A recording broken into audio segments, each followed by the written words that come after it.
नमस्कार दोस्तों, मैं आपका लीगल मित्र रविंद्र दीक्षित एडवोकेट अपने YouTube channel advocate talks by Ravindra Dikshit पर फिर हाजिर हूँ आपके सामने रेरा भाग 2 पर बात करने के लिए। नोएडा के ट्विन टावर का गिरना रेरा कानून की उपयोगिता को बताता है, इसीलिए सुप्रीम कोर्ट ने ये कठोर निर्णय लिया है। वीडियो क्लिप देखने के बाद अब आपको समझ में आया होगा कि भारत सरकार रेरा कानून क्यों इस देश में लेकर आई। ऐसे बिल्डर जो धोखे से और लुभावनी बातें कर कर लोगों को, आम जनता को अपने एग्रीमेंट करके अपने प्रोजेक्ट में फंसा लेते हैं, उनकी मनी को ब्लॉक कर देते हैं, उन लोगों के साथ धोखाधड़ी न हो, इसीलिए भारत सरकार ऐसा रेरा कानून लेकर आई और उसकी पूरी बात मैं डिटेल में आपसे पिछले वीडियो में कर चुका हूं, जो कि आप मेरे YouTube चैनल पर देख सकते हैं। अब हम आज की बात करते हैं। आज इस वीडियो में मैं आपको कि रेरा कानून के तहत जो एलओटी होते हैं उनको किस प्रकार का कैसा ग्रीवांस रहता है, उनकी ज़्यादातर शिकायतें किस प्रकार की रहती हैं। वो ज़्यादातर शिकायतें जो होती हैं वो रेरा कानून की धारा 12, 14, 18 और 19 इन 4 धाराओं के इर्द गिर्द रहती हैं। तो धारा 12, 14, 18 और 19 में जो लोगों की पीड़ाएं हैं उन सबका डिटेल में डिस्क्रिप्शन दिया हुआ है। पीडीएफ की लिंक इस रेरा कानून की मेरे डिस्क्रिप्शन में आपको मिल जाएगी, आप उसमें देख सकते हैं। और जिस किसी भी व्यक्ति की धारा 12, 14, 18 और 19 में किसी भी प्रकार की कोई शिकायत आती है तो वो रेरा अथॉरिटी के आगे धारा 31 के तहत एक एप्लीकेशन फाइल कर सकता है। एप्लीकेशन का जो फॉर्मेट है वो रेरा रूल्स में बताया गया है। उस फॉर्मेट में उसकी पूरा डिटेल डिस्क्रिप्शन आएगा। ग्रीवांस क्या है वो शिकायत में फैक्चुअली एस्पेक्ट्स के आधार पर फैक्ट वाइज वो शिकायत में मेंशन करा जाएगा। उसमें आपका आधार क्या है, आपका कहना क्या है। दूसरी बातें, इस कंप्लेंट के साथ में आप वो सभी दस्तावेज लगाएंगे रेरा अथॉरिटी के आगे रखने के लिए, जैसे कि आपने बिल्डर को जो एग्रीमेंट के मुताबिक एडवांस पेमेंट किया है उसकी रिसिप्ट, जो बिल्डर के साथ एग्रीमेंट हुआ है उसकी कॉपी, और भी अन्य कोई दस्तावेज, रिलेवेंट डॉक्यूमेंट्स जो आप उचित समझते हो। ब्रोशर धारा 31 के तहत एप्लीकेशन लगाने के बाद उस एप्लीकेशन पे रेरा अथॉरिटी बिल्डर को नोटिस जारी करेगी, दोनों पार्टीज को प्रॉपर अपॉर्चुनिटी देगी। सुनवाई दोनों पक्षों की करने के बाद रेरा अथॉरिटी एक ऑर्डर पास करेगी। रेरा अथॉरिटी को धारा 36 के तहत इंटरिम प्रोटेक्शन देने के भी पावर है। स्टे एप्लीकेशन भी कंज्यूमर लगा सकता है रेरा अथॉरिटी के आगे सेक्शन 36 के तहत।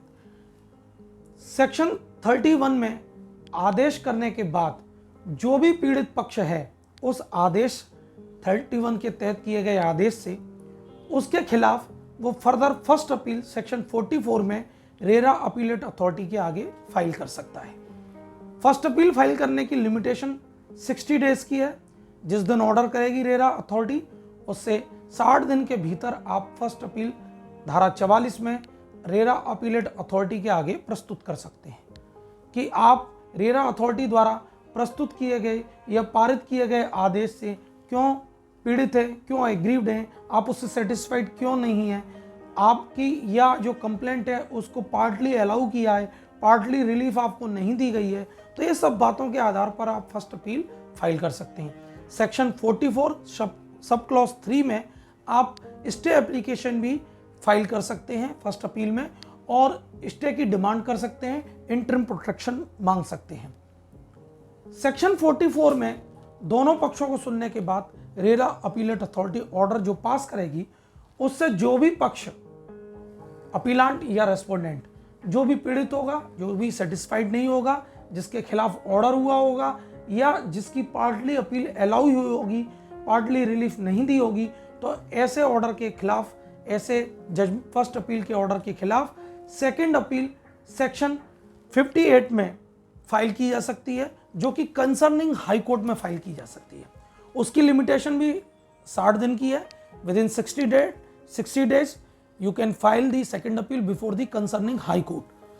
अब 58 में सेकेंड अपील फाइल करती है, सेकेंड अपील में भी इंटरम प्रोटेक्शन मांगा जा सकता है, और सेकेंड अपील के ऑर्डर के बाद आपको सुप्रीम कोर्ट में रेमेडी रहेगी।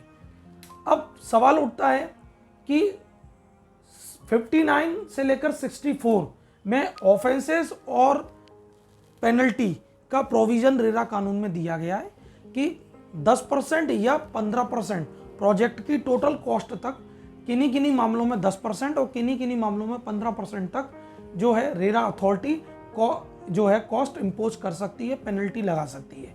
ऑफेंसेस भी 59 से लेकर 64 के बीच में अलग अलग टाइप में, अलग अलग प्रोविजंस में ऑफेंसेस डिस्क्राइब किए गए, जो कि आप उस हिसाब से रेरा अपीलेट अथॉरिटी या रेरा अथॉरिटी पेनल्टी या ऑफेंसेस के आधार पर कॉस्ट इंपोज कर सकती है।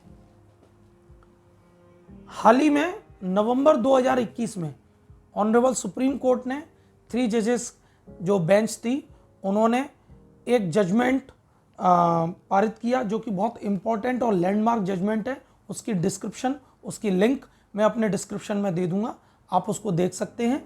और उसके आधार पर भी इस रेरा कानून को बेहतर तरीके से कैसे आप इम्प्लीमेंट रेरा अथॉरिटी के आगे कर सकते हैं, इसका पूरी तरीके से एक्सप्लेनेशन, इसका पूरी तरह से इंटरप्रिटेशन जो है सुप्रीम कोर्ट ने अपने इस जजमेंट में किया है।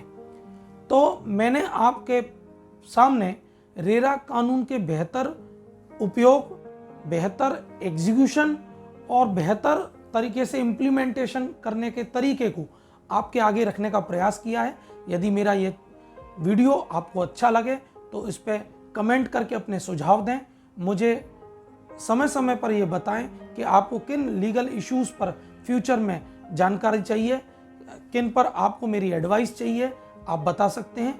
यदि ये मेरा वीडियो अच्छा लगे तो इसे लाइक करें, सब्सक्राइब करें, कमेंट करें, शेयर करें और इसके बेल आइकन को भी प्रेस करें। इसी प्रकार के बेहतर वीडियो, बेहतर लीगल इश्यूज़ सरल शब्दों में मैं आपके पास लेके आता रहूँगा। आपका ये लीगल मित्र अब आपसे विदा लेता है। आज के वीडियो में यहीं पर बात अपनी मैं समाप्त करूँगा। नमस्कार, जय हिंद, जय भारत, धन्यवाद।